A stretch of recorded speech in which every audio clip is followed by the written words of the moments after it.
The Major League Gaming Starcraft 2 tournament. We are in game 3 of this awesome Terran versus Zerg match we've had. Of course, we're getting a great look at that mug of Polt from CM Storm.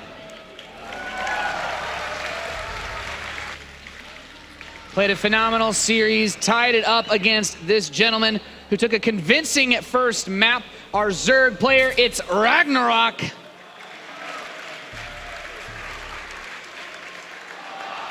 It's awesome to see Polt play this well once more on this stage. For the people who perhaps don't know, Polt is currently the reigning champion of MLG Anaheim. He was able to win here last year in the final against Hyun. Hyun, who is also part of this tournament and also made it out of the open bracket, so it is still very possible that that could be the final again. That would be sick.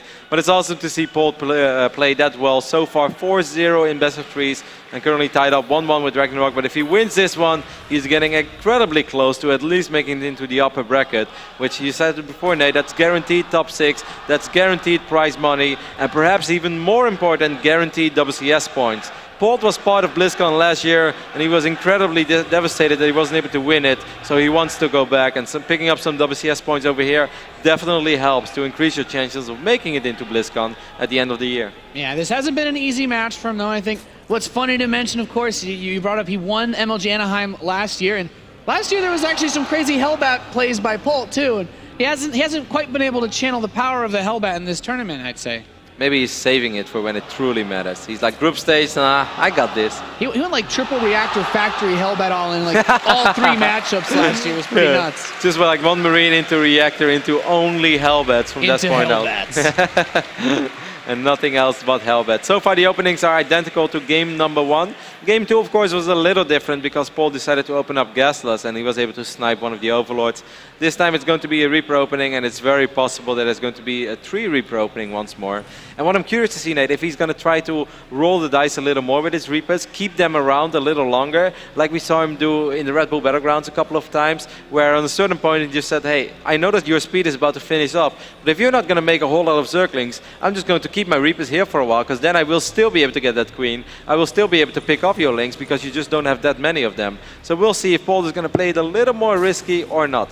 Yeah, first Reaper arrives. Zerglings already popping out, though, and this is, it immediately puts the pressure on Polt. He can't just try to target, look back home and macro. He has to make sure he keeps his focus on this Reaper. Kills 1 Zergling, though, but the Queens are about to pop out, and that makes putting on any additional pressure a little bit more difficult. Yeah, it definitely is. We see the 2nd Reaper on the way, and the 3rd Reaper is on the production tab. Now Zergling speed is on the way. Polt, of course, checks the spawning pool. He sees when it starts wiggling. From this point on, he knows in 110 seconds my opponent will have access to speed links. So from that point, normally I have to go home, unless I think my opponent is greedy, and he might just keep these Reapers alive around a little longer. Because I felt in the previous game, RagnaroK, despite speed finishing up, was still building nothing but drones. If Polt would have kept those Reapers alive or around a little longer on Frost, he would have actually been able to get 1 Queen for sure, and maybe in a bizarre scenario even the 2nd one. Of course, that's the call that we can make, because we see the production tab and Polt doesn't. But eventually Polt is not afraid to play things a little more risky, and we'll see how it's going to be. Oh, that's risky. That's risky in the wrong way. That's not the risky that I had in mind, guys. There was such little space. They were all stuck in the same little box. Immediately jumped out of there, but these Queens then, they have a little bit more health than I think they would have had otherwise, since Polt has to return home with those forces. He did get a 2nd gas a little bit quicker than he's done before, and he's got his barracks going up, getting the tech lab, getting the starport. I still expect to see a Viking because that's just Polt, but maybe this is a game where he can break out Hellbats. That Roachhorn, he's been getting it faster every game, I feel. Yeah, it went like 7 minutes something to 6 minutes and 35 seconds last game, and now it's like a 6 minutes and 10-second Roachhorn. Why the hell not? Of course, like we've been talking about Polt perhaps doing something crazy, but RagnaroK also has the ability to do something crazy. This is not like the worst map out there to make a lot of roaches and hide them for a while and then suddenly just march across the map. Then again, Polt does always get Marauders pretty early, so it's very risky to do something like that. But we'll keep a close eye on the hatchery and make sure that he finishes up layer tech like he's supposed to. Yeah, that's right. So the Vikings coming in.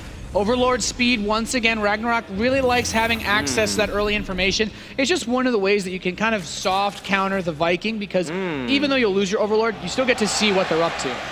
6 roaches, Nate, and I'm very curious to see what is the next investment going to be. 6 roaches, of course, will be more than enough to deal with these Hellions and Reapers for now, but what is it going to be after that? Will it just be drones, or is RagnaroK going to do something really crazy? Evolution Chamber is going down right now, still no lay attack though.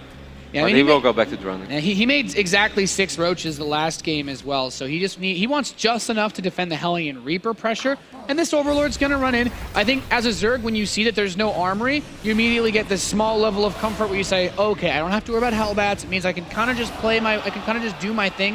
However, these Evolution Chambers, he still could go from ranged upgrades. Well, as soon as the Overlord made his way through the base, the armory will still go down in the back of Polt's natural. This could be a little bit tricky. There's one more Overlord that's not too far away from Polt's base. If RagnaroK decides to send that Overlord in the main base as well, he will see the armory. This is extremely important, though, that he sees the armory, because if he doesn't, well, things get a little dicey. That's right, Roddy. And this is a cool way for Polt to mix things up, because he's shown the same, not necessarily the same opener, whether Gasless or Reaper, but he's shown the same setup at the base of all of these games, and none of them have been for Hellbats. So this is as good an opportunity as any to try to catch RagnaroK off guard, because he still has a 3rd command center coming in. He still has 2 engineering bays on the way, so he doesn't necessarily have to commit to a giant Hellbat push. No, exactly. We see upgrades on the way for him as well, as he's on double EVA chamber, and like you said, Polt dropping his 2 E-base. So this is by no means an all-in. This is still a relatively quick turret commands, and you can't compare this to the game that Polt, for instance, earlier this tournament played against Scarlet on Habitation. That was a much bigger commitment to 2 base. This time there is definitely a follow-up for Polt, but Polt does want to do damage. He's going to send the trademark 4 Marauders and 2 Hellbats to the main base, and then the Reapers and the Hellions towards the third. And I'm always amazed by how some of these Zerg players deal with this, because you can only have units on one place or the other, you would normally say, but actually RagnaroK already having Zerglings in the main. Zerglings alone might not just be enough though. We'll see how well these Hellbats do. Oh, the position that they've been dropped in though allows RagnaroK to get a very quick surround on these forces. He's been picking up and putting down the one Hellbat though. He lost the first one, but even this just the second Hellbat, as long as it doesn't die, that splash damage is really potent. This is very micro-intensive for Polt, and in the end perhaps not truly worth it. He wasn't really able to use his Hellions and his Reapers on the right side, because he saw there were roaches, and he knows that as long as those roaches don't show up in the main base, there is just no reason for him to try to send those Hellions towards that expand, because they will just all get picked off immediately. Very impressive with that read of RagnaroK, having Zerglings there in position, actually engaging the Zerglings and the Hellions and the Hellbats in the middle of the map.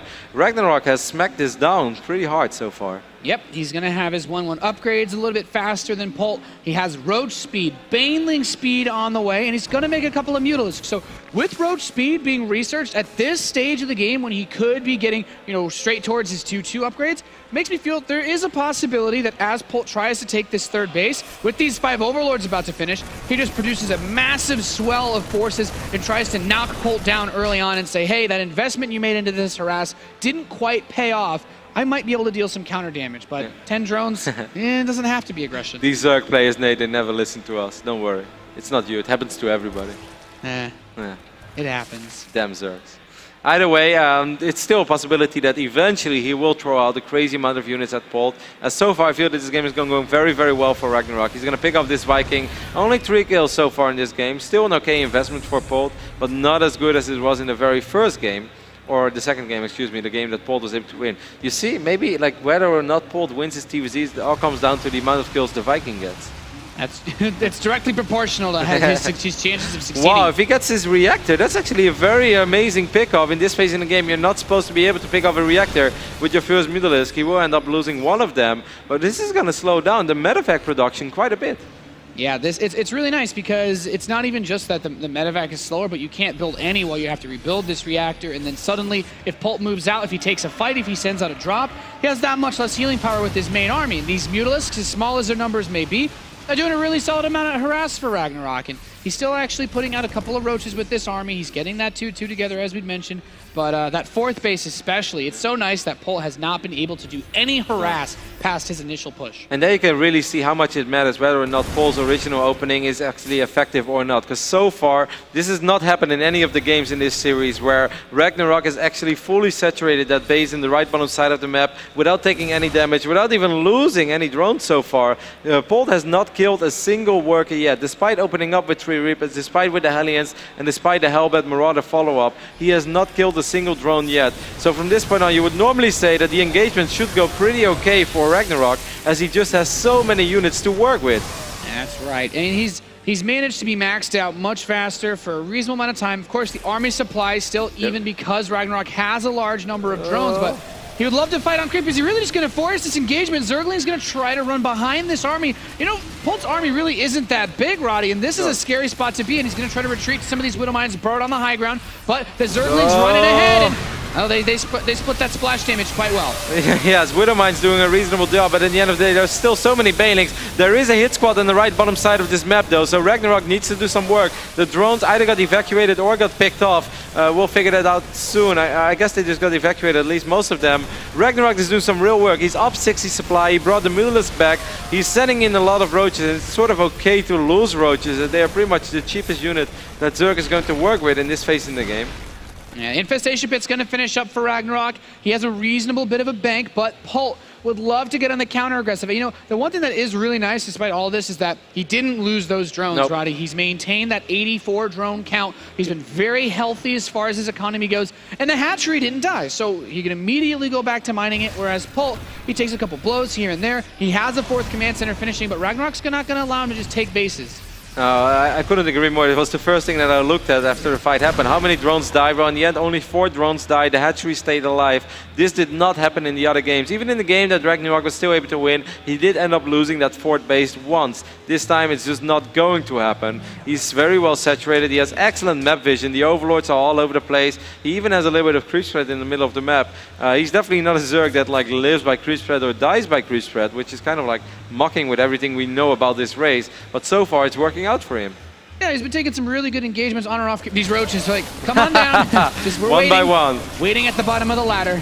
That is like a terrible Second World War movie or something. You know, it's like, no, don't send us out here, and then they still get dropped. And it's like, I don't really see the point. Captain, are you sure about these orders you gave me?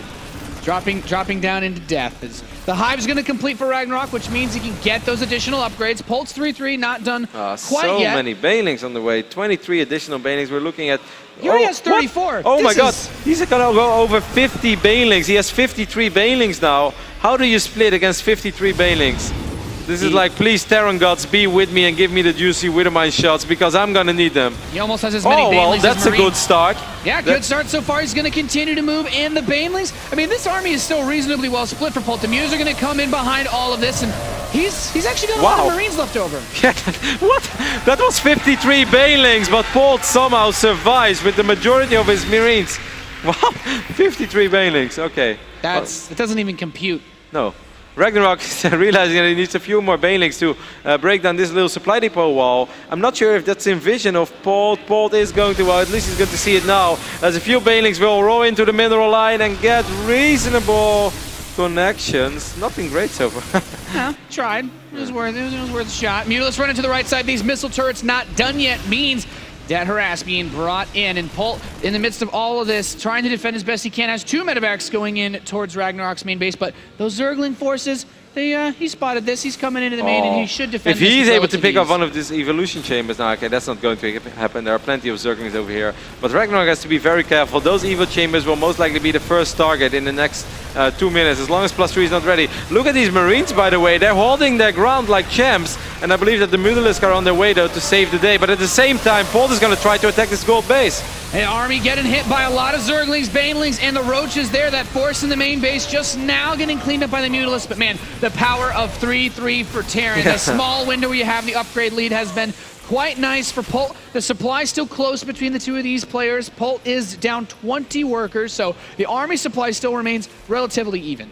Yeah, it's surprising how close this game is now, because for a while it looked like things were going really well for RagnaroK, and that attack looked devastating, but for the first time you kind of saw a fight which you expect off creep, where it's just very hard for Banelings to truly get the connections that they're looking for. Gets a good cancel though, and then a potential new command center there for Polt. And of course RagnaroK wants to make sure that Polt does not get an additional base. 4 base Terran is pretty scary, 5 base Terran, then you know that you're going to have to deal with Marines for a very long time. So he wants to send some units over, he wants to keep having units on the left side of the map as well. And if I was him, I would really try to get creep a little closer to this hallway in the left top side of this map. Yeah, it's actually really surprising just how much RagnaroK has done in this series without creep. But his Overlord spread has been good beyond the stage where that Viking came through. Get some Mutalisks into the natural. He's picked off a few workers. Those two Medivacs in the bottom right could be a big threat, but RagnaroK already on top of it. Banelings, Ultralisks rushing over to defend. And the Muta's actually hitting that planetary again, forcing the SCVs to run off. Yeah, picked off a few workers there. I love how RagnaroK sometimes gives Polt the idea that, you know, he is exposed and that Polt should send his Medivacs there. Because then by the time that they're in the right bottom side of this map, but once again, we see 27 Banelings. He already has 29. Yeah. Going over 50 again. Hey, there's still these two Medivacs in the natural could do potentially a lot of damage, but RagnaroK has to prioritize this hit squad now. The Mutalisks were actually chasing it down. The Mutalisks will clean this up, and now RagnaroK is once again going to try to fight with over 50 Banelings. He's chasing these Marines. There's 39 Banelings for 49 Marines, and he's continuing to move forward. There's his planetary fortress. Is he going to focus on the planetary once again? It cost him the last game. He's going for it. Ultralisks moving in, Mutalisks coming in from behind, but there's a lot of bio here for Polt. Planetary's taken down. This army, though, should be able to deal with what's here. Yes, well, there are not that many units of Polt. Polt has army supply. I'm just not sure where it is. I do not feel that this is his entire army. Where are the reinforcements, Polt? There they are. That's actually enough, I think, to clean up this army. But this time, Polt did not repair that planetary fortress immediately. If he would have done that, then it would have been a mirror image of the last game. Yeah, he's moving out another command center. He's got one in the top left, and we haven't yet reached that point where Polt's floating out his main and his natural expansion, but RagnaroK is still on top of his game, coming over and bringing the harass. This is just not enough Mutalisks, though. Like, I can't imagine that these Mutalisks will be able to kill this command center. They do have +2 flyer attacks, I believe. Yes, they do, but you know, he just needs a bigger army or bigger cloud to work with. There's only 10 mutas on the map. You're right, Roddy. Marines are going to come back. And Zerglings will help. They can do it, I'd say. And they have +3 upgrades now as well, so these Marines are very exposed. And with the Zerglings there, now he might be able to get that 5th command center in the left up side of the map. But at the same time, Polt wants to take out the gold, and Polt will take out the gold. Picks off that hatchery. The Ultralist comes in with the Banelings, but there's so many Marauders. RagnaroK's not even sure what to target at this point. Yeah. Oh, he's going to get chased through a little field of Widow Mines. Yeah. Ultralisks are very beefy though, they like it. It's like, what's tickling me? I will say the one thing that I'm a little bit surprised with, RagnaroK in none of these games has gotten adrenal glands. So the Zerglings, they could be a little bit beefier and it would help with the engagements, but so far, he doesn't really need it at this point. He's chasing Polt back once again. He's got that supply lead and he's been bringing lots and lots of pressure. Yeah, he has a supply lead, but I don't feel it's a supply lead he needs to take fights off creep. And I know I'm starting to sound like a broken record, but that's just what TvZ is all about. Yeah. Currently, we're looking at 93 Terran supply against 76. He wants to deny this base, and I really like it, because if this base goes up and running, we know if Polt is on 5 bases, he's not going to die for the longest time. But look at this Terran army, it's going bigger and bigger, and these Ultralisks, they're easy targets, man, for all these Marauders. Yeah, especially off of creep, like you said, Roddy. 3 missile turrets going to get added. You know, it's these. Oh, that's a nice Widow Mine shot. Random Widow Mines. Infestors are coming out into the game, though. With Ultralisk, Baneling Infestor is one of the best counters that you're going to get to bio-based armies because they clump up naturally. And, you know, RagnaroK's starting to get a little bit more harassing. He's rebuilt a reasonable number of mutas. Look at the income for Polt, though, with all those mules being dropped at that new, freshly acquired 5th base. He's mining up to 3,000 minerals a minute. 9 mules! The yellow submarine is definitely putting in the hours over here. So Polt's army is just going to skyrocket. Look at the army supply suddenly, Nate. It's 137 against 84. Ultralisk Infestor is fantastic against the units that Polt has, but it's a numbers game as well. Widow Mine's getting good connections. I feel that this is Polt's moment to shine.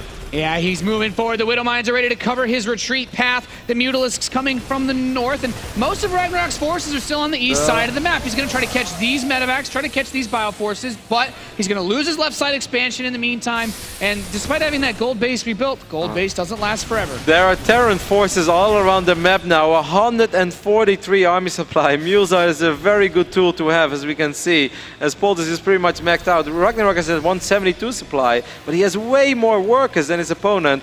Fungal Growth and Banelings can definitely do terrible things to bio-based armies, but the Fungals are going to have to be fantastic, and the Baneling connection is going to have to be fantastic. We're having 2 fights at the same time now, Nate. Polt's moving in on the left, he's moving in on the right. There is a Fungal. The Banelings and Ultra stop one of these forces so far, but Polt is running into the natural expansion, picking off a Queen, looking for, I mean, anything that's here at this point. He's already charging back across the right side because loving it. RagnaroK has to run through a field of Widow Mines to get to any point to engage in this game. Polt is playing like a madman now, leaving the Marauders on the ramp as well. The Banelings won't connect. He's going to take out this gold base. Ultralisk players has to funnel through this ramp one by one. Polt is going to pick off all of them.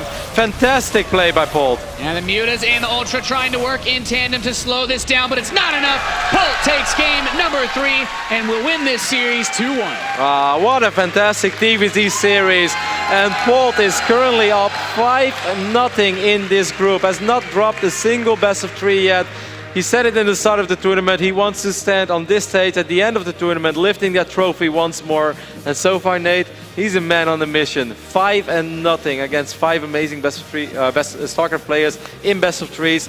10-2 in maps, I believe. That is very impressive. Polt has brought his A game to this MLG and showing another phenomenal series against a player that really doesn't get quite the credit for how good he is. RagnaroK had just put up a fantastic fight against an opponent like Polt, but he's still got an opportunity to make his way through the group stage and play out in the championship bracket. Either way, I really enjoyed that series, and I believe that Trap versus Hyun is going to be the next series on this stage. I know you'll be sitting here still, Nate, so you're getting treated with some PvZ. I know you love it. It makes your Terran heartbeat double time. Either way, we're going to head over to a very small commercial break, and after that, we'll be back with Trap versus Hyun, 2 of the best Korean players in this tournament. You don't want to miss it.